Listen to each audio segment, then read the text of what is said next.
முன்னந்தோன்றிய நிலத்தில் முகிழ்த்தவர் மூத்த தமிழ்மொழி உணர்வின் மூத்தவர் தென்னன் பாண்டியன் குமரி குடிமைய திசையெல்லாம் பரந்துலகை அறந்தவர் இன்னொரு இயலிசை நாடகம் யாத்தவர் இந்திய நாவதேயத்து இறைமையர் என்ன வியப்படா இவர்கள் தமிழர்கள் வான்முகில் மலையிடை வாழ்க்கை தொடங்கிய வளர்ந்தரு குறிஞ்சியில் காதலை உணர்ந்தவர் தேனமிழ் முல்லை மருதம் நெய்தலை தீர ஆராய்ந்தனல் இல்லறம் வகுத்தவர் காண்டரு பொருளையும் கல்லணையும் கண்டவர் கடலின் பரப்பையும் கடந்து நல் சென்றவர் ஏன் தம்பி தெரியுமா இவர்கள் தமிழர்கள் என்ற காவலர் பெருஞ்சித்தனாரின் கவிதை வரிகளை கொண்டு நான் என் உரையை தொடங்குகிறேன். இன்று போதைப் பொருள் ஒழிப்பு தினம். நம்ம நாடே சொல்லப்போனால் நம்ம நாட்டில் பிரிவாக ஒவ்வொருத்தவங்களும் ஒவ்வொரு சைடில் போயிட்டுருக்காங்க. ஒருத்தவங்க சினிமா நடிகைகளை நோக்கி போயிட்டுருக்காங்க.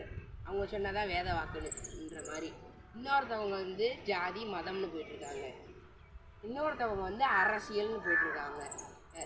இன்னொருத்தவங்க எல்லாருமே சேர்ந்து மொத்தமாக ஒரு சைடு போயிட்டுருக்காங்க. சேர்ந்து கூட்டமாக போதை பொருள் போயிட்டுருக்காங்க. சொல்லப்போனால் அன்றைக்கெல்லாம் பஸ்ஸில் ஏறி வரும்போது பார்க்குறேன் ஒரு பையன் கீழே நின்று தம்மடிச்சுக்கிட்டு இருக்கான். அவனுக்கு ஒரு நினப்பு, எல்லாரும் படத்துல எல்லாம் காமிக்கிறாங்களே ரவுடிங்கெல்லாம் இது பண்ணுறது, நாமளும் அடித்தா இதுவாக இருப்போம் பெருமையாக இருக்கும் அப்படின்னு நினப்பு ஏற்படுத்தி விட்டாங்க. சினிமாலேயும் சரி எல்லாத்துலேயுமே சரி. நாடே இப்போ போதை புழக்கத்தை நோக்கி தான் போயிட்டுருக்கு.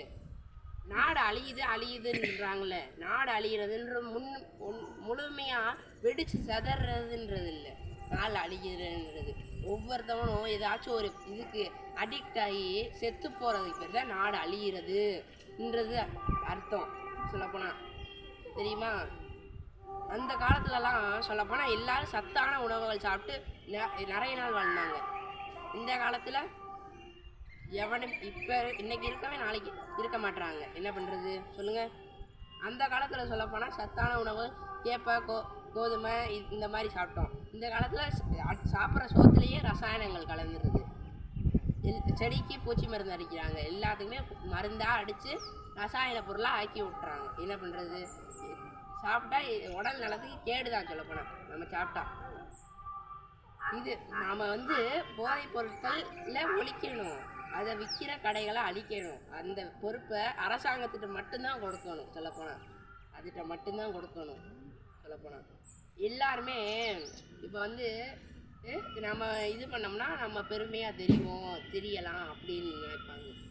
அதுவும் முக்கியமாக இப்போலாம் யாராச்சும் தெரிஞ்சவங்க யாராச்சும் சொன்னால் உன் பையன் நடு ரோட்டில் தம்மடிச்சுக்கிட்டு இருக்கியான்னு சொன்னால் நல்லவங்கன்னா பையனை போய் அடிச்செழுத்துட்டு கண்டிக்கணும். அது இது அந்த காலத்தில் அப்படி தான் இருந்தாங்க. சித்தி சித்தப்பா யாராக இருந்தாலும் அடிச்சுடுவாங்க. யார் பார்த்தாலும் சொந்தக்காரவங்க பார்த்தாலும் போட்டோன்னு விட்ட மாட்டாங்க, அடிச்சிருவாங்க. இப்போ என்னடான்ட்டா ஊர் உலகத்தில் பண்ணாதையா ஏன் புள்ள பண்ணுது அப்படின்ட்டுருவாங்க. தண்ணி தெளிச்சு விட்டுறது மாதிரி அர்த்தம் அப்படின்ற ஒரு அர்த்தம். சின்ன பசங்களை